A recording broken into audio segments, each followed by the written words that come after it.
Welcome back to Mwaki Insights, your go-to channel for deep dives into the world's most significant geopolitical, economic, and financial events. Today we're tackling a major story, India's Adani Group and its web of global controversies. But before we get into it, make sure to hit that subscribe button and click the bell icon so you don't miss our updates on pressing global issues. The Adani Group, a name synonymous with both India's economic rise and a maelstrom of controversy. This conglomerate, with its fingers in countless pies from ports to power, has become a global player. But its meteoric ascent is intertwined with accusations of cronyism, environmental devastation, and financial malpractice. This isn't just an Indian story. Adani's reach extends across continents, leaving a trail of questions about corporate power, political influence, and the price of progress. Buckle up, because we're diving deep into the world of the Adani Group. A story with more twists and turns than a game of Twister played on a roller coaster. Gautam Adani, the man behind the empire, started small. A college dropout who once traded diamonds, he founded the Adani Group in 1988. Its initial focus: importing plastics, with assets in energy, ports, logistics, and more. Adani Group now plays a crucial role in India's economic growth. But what stands out is the rapid rise of the Adani Group during the tenure of Indian Prime Minister Narendra Modi. Fast forward to today, and Gautam Adani has become one of the world's richest men, presiding over a sprawling conglomerate involved in everything from energy and infrastructure to mining and media. This meteoric rise, however, hasn't been without its share of eyebrow-raising moments. Critics point to Adani's close relationship with Indian Prime Minister Narendra Modi, alleging that this political connection has greased the wheels for the conglomerate's rapid expansion. The ties between Modi and Adani can be traced back to Modi's early days as Chief Minister of Gujarat, where Adani benefited from the state's economic policies. When Modi became India's Prime Minister in 2014, the connection deepened, with Adani winning major contracts across sectors like energy, transport, and airports. This perceived crony capitalism has fueled concerns about unfair competition and erosion of trust in India's economic landscape. This relationship is often viewed with suspicion, especially by opposition parties and global watchdogs, as it raises questions. Enter Hindenburg Research, a short-selling firm with a knack for shaking things up. In January 2023, they dropped a bombshell report accusing the Adani Group of engaging in brazen stock manipulation and accounting fraud. The fallout was immediate and brutal. Adani's stock prices plummeted, wiping out billions of dollars in market value. Investors panicked, and institutional giants like Credit Suisse and Citigroup distanced themselves from the embattled conglomerate. But despite the allegations, major Indian institutions continued to back Adani, raising concerns about the broader health of India's financial system. The report highlighted issues like offshore shell companies and artificially inflated stock prices. Yet Indian banks and insurance firms like the State Bank of India and Life Insurance Corporation of India have large stakes in the Adani Group. The Hindenburg Report didn't just raise questions about Adani's financial dealings, it also cast a long shadow over India's corporate governance and regulatory oversight, prompting scrutiny from international investors and regulators. Western investors are wary, while Modi's government has been criticized for not doing enough to investigate these claims. The Hindenburg Report only intensified the scrutiny of the relationship between Modi and Adani. Critics argue that their close ties, dating back to Modi's time as Chief Minister of Gujarat, have created a system where Adani benefits from favorable government policies and contracts. These allegations, while vehemently denied by both parties, have raised concerns about transparency and accountability within the Indian government. The perceived conflict of interest has also spilt over into foreign policy, with some questioning whether Adani's international ventures are driven by national interest or personal gain. This raises broader concerns about how corporate influence can affect governance. With Adani deeply embedded in India's infrastructure, from ports to airports, foreign governments have started to question how much influence this conglomerate has over Indian policies, especially in negotiations that involve global trade and foreign relations. The green and the black. Adani's environmental paradox. The Adani Group likes to tout its green credentials, investing heavily in renewable energy projects. They have made significant strides in solar and wind energy, positioning themselves as leaders in the renewable sector. Their ambitious goals include generating thousands of megawatts of clean energy, which they claim will help reduce carbon emissions and combat climate change.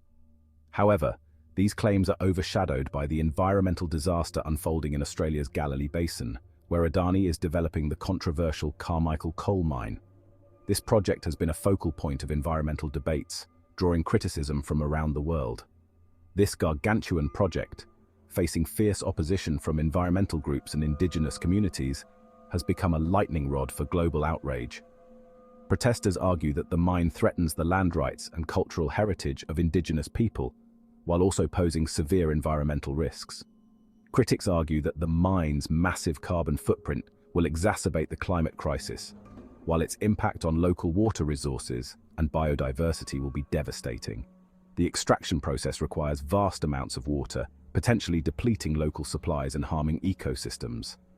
Wildlife in the area is also at risk, with habitats being destroyed and pollution levels rising.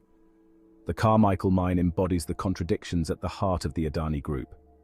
On one hand, they are investing in green energy, but on the other, they are expanding coal mining operations that contribute significantly to global warming. It exposes the hypocrisy of a company that claims to champion sustainability while simultaneously fueling the very industry driving climate change. This paradox raises important questions about the true commitment of corporations to environmental stewardship and the future of our planet. Africa calling. Adani's global ambitions.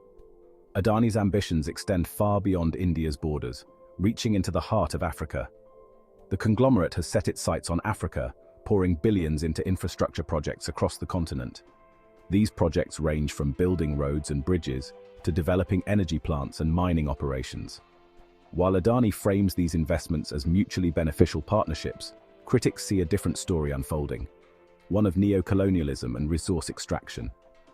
They argue that these ventures are more about exploiting Africa's rich resources than fostering genuine development. In Kenya, for example, Adani's development of a massive coal-fired power plant has sparked outrage. Environmentalists and local communities have raised their voices against the project. Locals argue that the project will displace communities, pollute the environment, and saddle the country with unsustainable debt. They fear the long-term consequences of such developments on their land and livelihoods. Also, recently, Adani secured a deal to manage Nairobi's Jomo Kenyatta International Airport, JKIA, in Kenya, sparking protests among Kenyan workers and raising concerns about foreign control of national infrastructure. Adani's airport deals represent a broader trend of India asserting its economic power in Africa, a continent that has long been the focus of geopolitical rivalry between the West and China. Adani's entry into Kenya is viewed by many as a neo-colonial move, with concerns that Kenya's sovereignty is being undermined by foreign corporate interests. Adani's African ventures raise critical questions about corporate accountability and the responsibility of powerful entities operating in developing nations. How should these corporations balance profit with ethical considerations? India's growing presence in Africa, facilitated by companies like Adani, is seen as a counterbalance to China's Belt and Road Initiative. Are these projects truly contributing to sustainable development, or simply perpetuating a cycle of dependency and exploitation? The answer to this question will shape the future of Africa's development and its relationship with global corporate giants like Adani. The world takes notice. Scrutiny from all corners. The Adani Group's controversial practices haven't gone unnoticed on the global stage. International media outlets from The Guardian to The New York Times have published scathing exposés on the conglomerate's dealings. Lawmakers in the United States and Europe are demanding investigations into Adani's financial activities, while human rights organizations are raising the alarm about the company's alleged abuses. The Hindenburg Report may have been the catalyst, but documents uncovered by the Organized Crime and Corruption Reporting Project, OCRP, have added more fuel to the fire. These documents allege that Adani secretly funneled money into its own stock to inflate share prices. This global scrutiny is putting pressure on governments and financial institutions to re-evaluate their ties with Adani and are increasingly cautious about investing in Adani projects. Adani's expansion into sensitive sectors like ports and energy raises national security concerns in multiple countries. Nations like Australia and the US are closely watching how Adani operates, especially as the conglomerate is embedded in critical infrastructure that has strategic implications. As the world wakes up to the Adani Group's controversial track record, the question remains, will this scrutiny translate into meaningful action and accountability? Adani's crossroads, redemption or ruin. The Adani Group is facing a defining moment. The Hindenburg Report, coupled with mounting international pressure, has exposed the conglomerate's vulnerabilities. Adani can no longer afford to ignore the growing chorus of criticism. To survive, Adani needs to make a choice, cling to its current business model, risking further reputational damage and legal repercussions, or embrace genuine reform.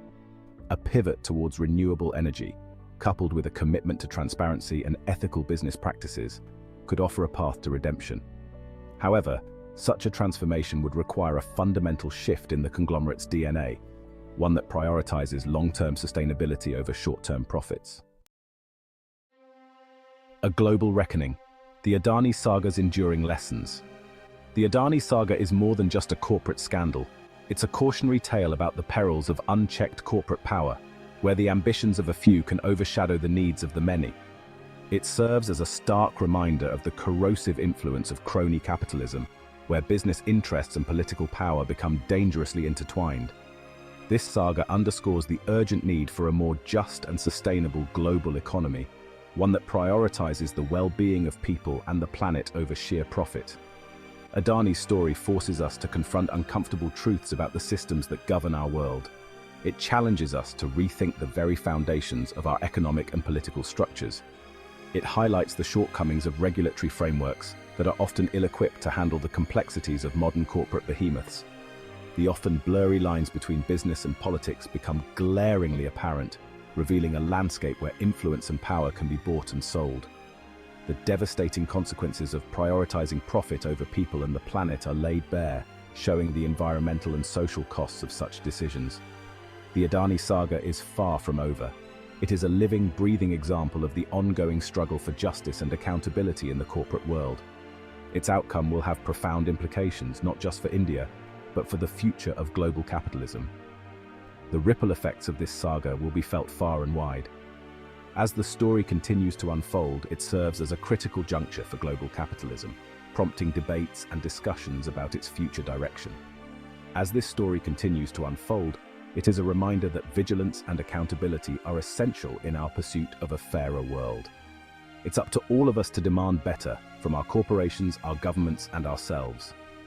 We must advocate for transparency, ethical practices, and a commitment to the greater good. And that brings us to the end of today's deep dive into the controversies surrounding the Adani Group. What do you think? Will Adani survive this storm and continue to dominate globally? Or will these scandals finally take down India's most powerful conglomerate? Let us know in the comments. Don't forget to like, subscribe, and hit the notification bell for more in-depth analysis of global issues. Until next time, stay informed and stay curious.